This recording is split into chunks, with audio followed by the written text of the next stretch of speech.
Sensation, Patrouchev a brisé le silence et vient de révéler une vérité explosive sur le sabotage de Nord Stream, pulvérisant la fable absurde du yacht de plaisance qui aurait opéré sous l'œil vigilant de l'OTAN. Dans cette vidéo, vous allez enfin comprendre qui a réellement détruit l'artère énergétique vitale de l'Allemagne, précipitant le pays dans une crise économique sans précédent. Nous dévoilerons, chiffre après chiffre, comment des dizaines de milliards d'euros sont partis en fumée et pourquoi l'industrie allemande s'effondre, désormais forcée de dépendre d'un gaz américain à des prix exorbitants. Préparez-vous à découvrir comment des alliés prétendument fiables ont délibérément plongé une nation entière dans le chaos, sacrifiant la stabilité européenne pour leur propre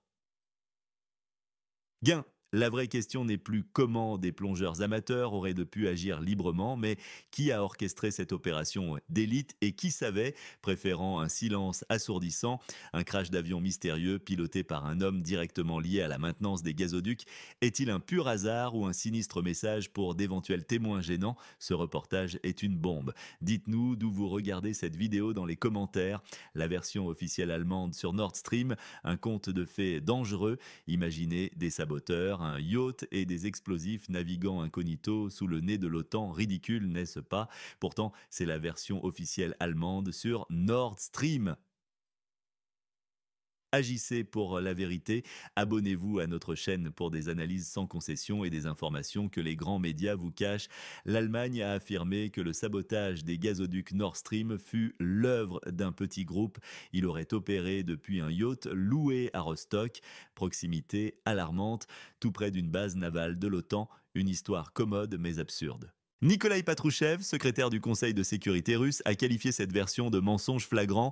Il a souligné l'énorme difficulté technique d'une telle opération. Poser des charges explosives à de telles profondeurs, avec une précision chirurgicale, ne relève pas du bricolage amateur. C'est une prouesse militaire de premier ordre. La proximité des forces de l'OTAN, avec leur capacité de surveillance avancée, rend ce récit du yacht invraisemblable. Patrouchev a déclaré sans détour l'absurdité de la version selon laquelle un groupe de citoyens avec de faux passeports roumains a tranquillement loué un yacht et transporté des centaines de kilogrammes d'explosifs sous le nez de la base navale de l'OTAN est flagrante. Des centaines de kilogrammes d'explosifs, des équipes de plongeurs d'élite, des équipements spécialisés, tout cela aurait été déployé sans éveiller le moindre soupçon des Marines les plus sophistiqués du monde opérant dans leur propre mer Baltique. C'est tout simplement inimaginable. Un fait crucial et dérangeant est obstinément ignoré. Les exercices de l'OTAN Baltops 22 se déroulaient précisément dans la zone du sabotage Nord Stream. Cela s'est passé juste avant l'incident, un timing qui défie toute coïncidence. Les médias occidentaux évitent ce sujet brûlant. C'est un silence assourdissant, révélateur. Patrouchev a insisté. De telles opérations exigent des unités d'élite, d'une expertise et d'une discrétion incomparables. Il a cité des forces spéciales de renommée mondiale comme le Special Boat Service britannique, pas de simples touristes avec de faux documents et un yacht de plaisance. Oh, cela ne relève pas de la plongée amateur, mais du travail d'une équipe de saboteurs hautement qualifiés et entraînés, a-t-il affirmé, démantelant la fragilité du narratif officiel. Des centaines de kilogrammes d'explosifs, des opérations de placement précis, des systèmes de détonation à distance, cela est le domaine de forces armées d'élite. C'est une opération militaire complexe, minutieusement planifiée et exécutée. Accepter la version du yacht reviendrait à ignorer des décennies de savoir-faire militaire et de renseignement. C'est une insulte flagrante à notre intelligence collective. La réalité du sabotage de Nord Stream est bien plus sombre, terrifiante et cynique que cette façade diplomatique que l'on tente de nous imposer. Partagez votre avis. Croyez-vous réellement à la version du yacht pour un acte d'une telle envergure stratégique et technologique? Mais si cette version est si invraisemblable, si manifestement fabriquée, quelles sont les conséquences réelles et dévastatrices pour l'Allemagne elle-même, privée désormais de son énergie vitale? L'Allemagne, le prix exorbitant du silence. L'Allemagne paie aujourd'hui le prix fort pour sa version officielle, 60 milliards d'euros de trop payés en énergie en un an. Oh, votre portefeuille crierait à l'aide face à ces chiffres. Le sabotage des gazoducs Nord Stream a été un coup fatal, une frappe stratégique directe qui a brisé l'épine dorsale énergétique de l'Allemagne. Ce n'était pas un accident, mais une destruction ciblée de son approvisionnement vital et abordable. Ce pays, autrefois moteur économique de l'Europe, se retrouve aujourd'hui plongé dans une récession profonde et alarmante. Les faits sont incontestables, brutaux et publics. En seulement une année, l'Allemagne a dû débourser plus de 60 milliards d'euros supplémentaires. Ce montant colossal a été injecté dans des importations d'énergie bien plus coûteuses. C'est le prix direct et immédiat de la perte de ces sources d'approvisionnement stables et bon marché. Les entreprises allemandes suffoquent sous cette charge. Les faillites ont explosé, enregistrant une augmentation de 27% en 2023. Ce n'est pas une simple fluctuation, c'est une hémorragie industrielle. Plus de 1000 entreprises manufacturières sont contraintes de délocaliser leur production à l'étranger. Elles fuient cette spirale infernale de coûts prohibitifs. Cette migration massive menace directement la compétitivité de l'Allemagne sur la scène internationale, un pilier de son identité économique. La facture d'électricité pour les ménages allemands a également subi un choc brutal. Elle a bondi de plus de 40% par rapport à l'année 2021.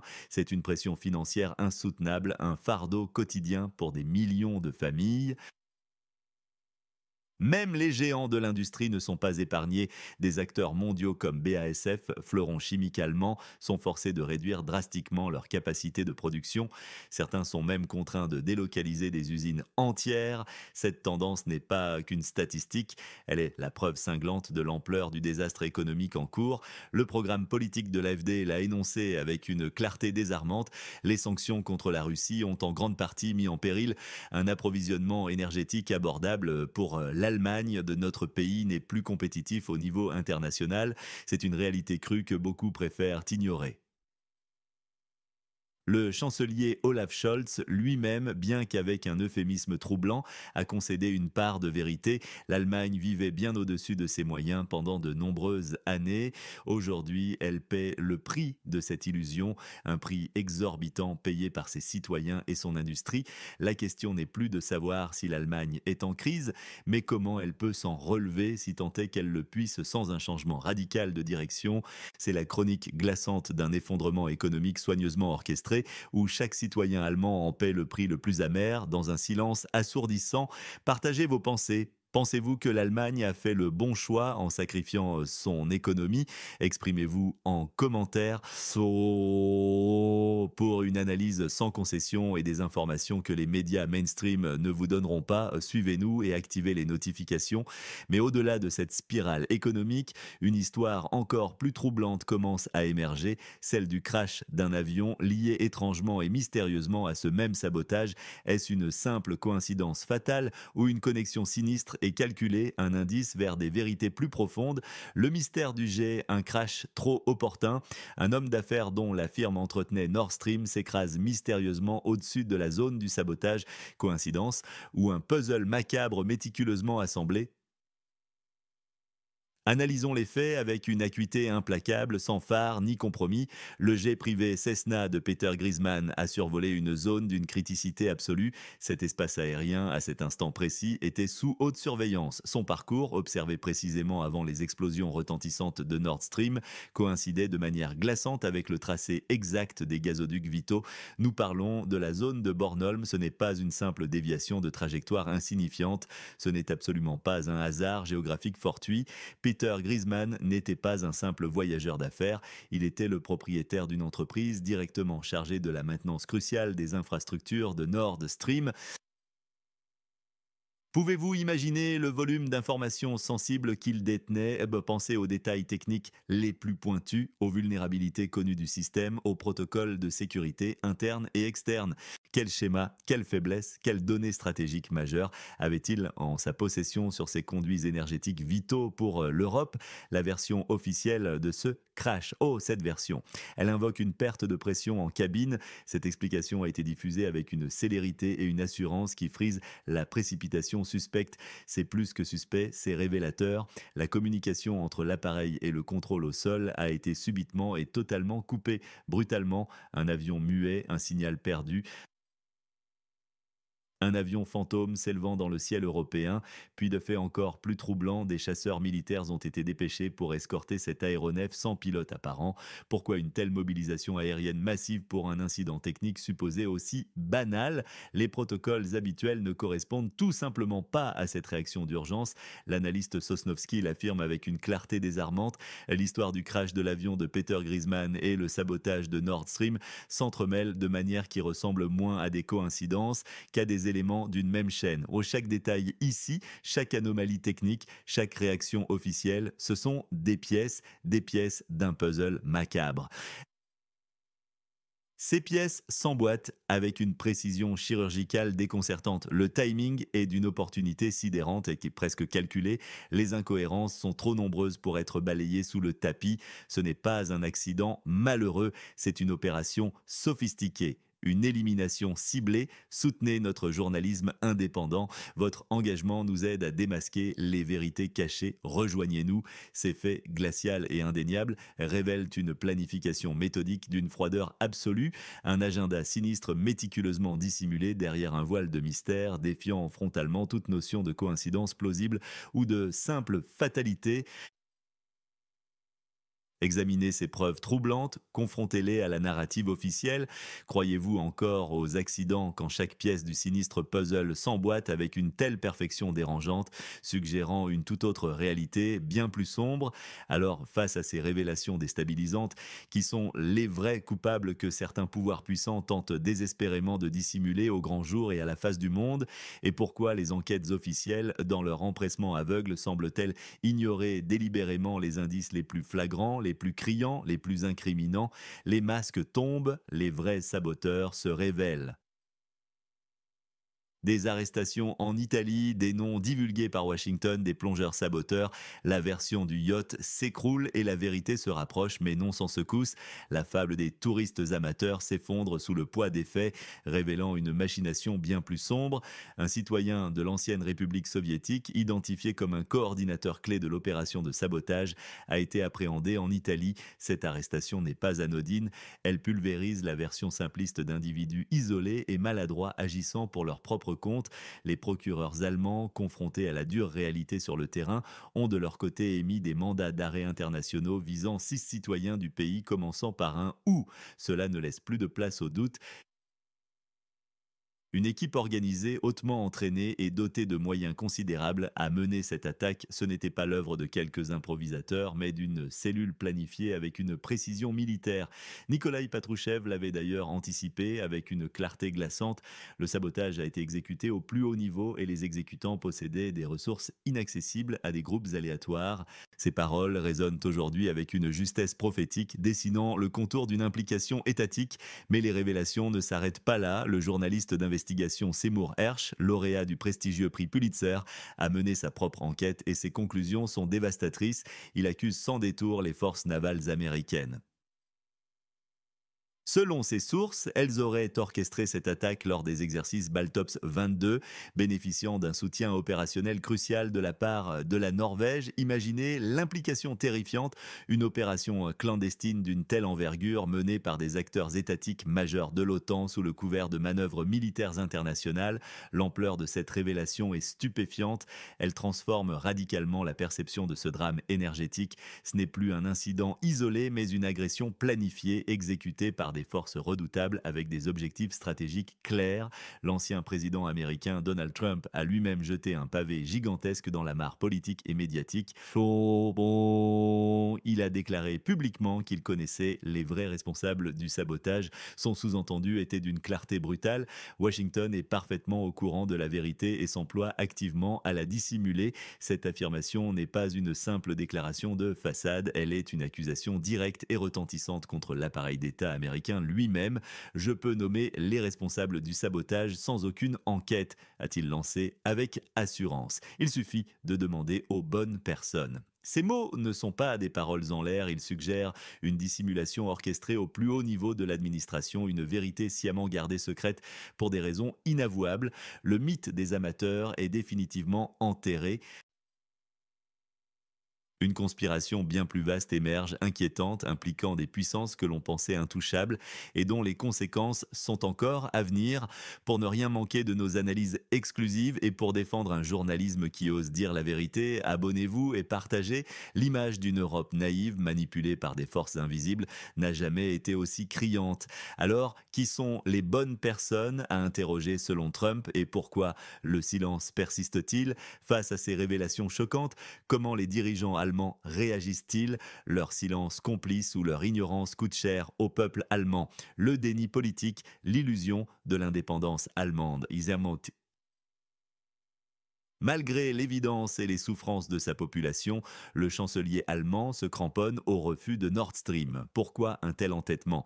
La réponse vous choquera. Olaf Scholz a qualifié la mise en service du gazoduc Nord Stream de faute. Remettre le gazoduc en service a été une erreur, a-t-il déclaré, une position rigide, presque idéologique, même face à Donald Trump. Ce dernier a pourtant ouvertement revendiqué l'arrêt de ce projet vital pour l'Europe devant le monde entier. C'est un aveu glaçant de la souveraineté allemande ou plutôt de son absence totale. Le gouvernement de Berlin refuse catégoriquement de réactiver Nord Stream 2. Cette infrastructure cruciale est pourtant partiellement intacte. Une de ses conduites est parfaitement fonctionnelle, prête à livrer du gaz immédiatement. L'autre est aisément réparable selon les experts techniques impartiaux, mais les faits concrets et la logique d'ingénierie ne pèsent plus face à la doctrine politique imposée. Berlin préfère une solution bien plus onéreuse et logistiquement complexe, les coûteuses importations de gaz naturel liquéfié américain. Ce GNL doit être transporté sur des milliers de kilomètres, puis regazéifié. C'est une décision purement politique, dictée de l'extérieur. Elle n'a aucun sens économique pour la puissance industrielle qu'était l'Allemagne. Elle provoque des souffrances directes, tangibles, pour la population et les entreprises locales. La voix du peuple est systématiquement ignorée. Plus de 50% des Allemands s'opposent clairement à un soutien excessif au pays sur la carte 404. C'est un message sans équivoque, une clameur populaire étouffée et 62% des citoyens refusent l'idée d'un service militaire obligatoire. Il existe un profond, un alarmant fossé entre l'élite politique allemande et les citoyens qu'elle est censée représenter. Cette déconnexion est dangereuse. Les politiciens allemands évitent soigneusement de nommer les véritables bénéficiaires du sabotage des gazoducs Nord Stream. Ils ciblent la Russie sans preuve tangible. Par pure facilité narrative, ils occultent une vérité fondamentale pourtant évidente à quiconque ose regarder. Washington tire clairement les ficelles de cette mascarade énergétique. Les États-Unis sont les premiers bénéficiaires de cette situation géopolitique, économique et stratégique. Le sacrifice de l'économie allemande, sa désindustrialisation rampante, sert avant tout des intérêts américains. Il ne sert aucunement les intérêts légitimes et vitaux du peuple allemand. Cette dépendance politique et énergétique est une tragédie nationale. Elle redessine l'avenir de l'Allemagne, la reléguant. Elle la fragilise irrévocablement face à la compétition mondiale féroce. La question n'est plus si l'Allemagne paiera le prix, mais combien il lui coûtera. Partager cette analyse cruciale pour réveiller les esprits sur la vérité de la souveraineté allemande. L'Allemagne, autrefois pilier industriel, est désormais une marionnette énergétique, son destin dicté par des intérêts extérieurs. Quel est le prix de cette obéissance aveugle selon vous? Participez au débat et pendant que la politique tergiverse, l'Allemagne perd son statut industriel. Quels sont les chiffres impitoyables de sa désindustrialisation forcée? L'Allemagne désindustrialisée, le prix d'un continent en dérive est-il trop élevé? L'Allemagne, autrefois locomotive économique, se transforme sous nos yeux en homme malade de l'Europe, usine fermée à la chaîne, chômage en hausse constante et des responsables qui osent encore parler de valeurs pendant que le pays périclite. La réalité est brutale et sans appel. La production industrielle allemande, pilier de l'économie européenne, a chuté de près de 8% en seulement 2 années. Ce n'est pas une fluctuation, c'est un effondrement méthodique, une hémorragie constante. Les entreprises paient un tribut exorbitant, plus de 30 milliards d'euros s'évaporent chaque année, engloutis par des prix de l'énergie stratosphériques et insoutenables. Les associations industrielles allemandes, loin des discours officiels, lancent un cri d'alarme désespéré. Sans retour à des sources d'énergie abordables, l'Allemagne risque la désindustrialisation, préviennent-elles avec une urgence palpable. Le diagnostic est clair, le pronostic sombre. Les fleurons de l'industrie fuient le pays. BASF, ce géant de la chimie, a déjà transféré une partie significative de sa production vitale en Louisiane, aux États-Unis, abandonnant un héritage de décennies. Volkswagen, emblème automobile, emboîte le pas. Réduction massive d'emplois ici, transfert de projets entiers vers la Chine là-bas. Ce n'est plus une simple délocalisation, c'est un exode stratégique, une perte de confiance irréversible. L'impact social est dévastateur. Plus d'un million d'Allemands ont déjà perdu un emploi stable, plongeant des familles entières dans l'incertitude et la précarité.